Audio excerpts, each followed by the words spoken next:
అది ఎలా ఉపయోగపడుతుంది అంటే ప్రభుత్వం నుంచి 44 విభాగాలు అంటే సుమారు 29 డిపార్ట్మెంట్ల వారు 200 పైగా సర్వీసెస్ మీకు అందించాలని అంటే ప్రజలందరికీ అందించాలని లక్ష్యంతో వాట్సాప్ గవర్నెన్స్ అనేది ఇవ్వడం జరిగింది.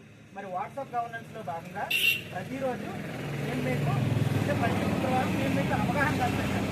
మరి దాంట్లో 44 విభాగాలు అని చెప్పాను కదా, దాంట్లో ఏ విభాగాల నుంచి మీకు ప్రభుత్వం అనేది మీకు ఫెసిలిటీస్ ఇస్తుందంటే అగ్రికల్చర్ ఒకటి, Annadata Sukhibhava, APEDB, APIGRS, APSRTC, APSSDC, aware, CDMA, Anna canteen, civil supplies, CMRF, department of factories, DTCT, education, endowment, energy, fisheries, industries, jail, Gnanabhumi, legal metrology, Manamitra, MAUD, mines, NTR Bharosa pension, NTR Vaidya Seva, P4, Panchayati Raj,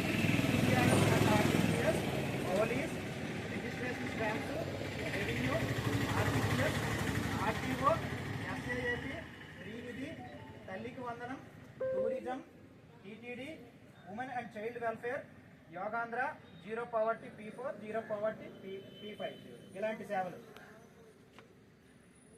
ఈ సేవలన్నీ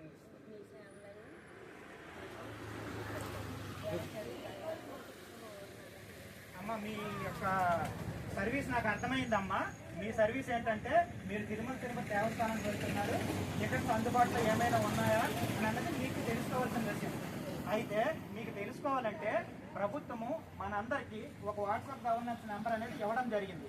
ఈ వాట్సాప్ గవర్నెన్స్ అనేది 9552300009 అనే నెంబర్ని మీ మొబైల్లో సేవ్ చేసుకున్నట్టయితే దాని నుంచి ముందుగా మీరు హాయ్ అని మెసేజ్ కొట్టి టీటీడీ తిరుమల తిరుపతి దేవస్థానం అని అనుకుని కొట్టినట్టయితే దాంట్లో 4 రకాల ఆప్షన్స్ వస్తాయి.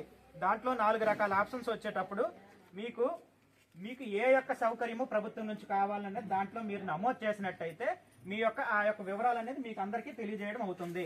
ఇది వాట్సాప్ గవర్నమెంట్స్ ప్రభుత్వం నుంచి మన కూటమి ప్రభుత్వం వచ్చిన తర్వాత ప్రజలందరికీ 200 రకాల పైబడి సేవలు అందించడానికి వాట్సాప్ గవర్నెన్స్ అనేది ప్రభుత్వం అనేది ప్రజల సౌకర్యం కోసం ఇవ్వడం జరిగింది. థ్యాంక్ యూ అమ్మ. వాట్సాప్ గవర్నెన్స్ ఈ కేవైసీ తీసుకోవాల్సి ఉంటుందమ్మా. ఓకేనమ్మా, అయిందమ్మా మీ ఇంటిది.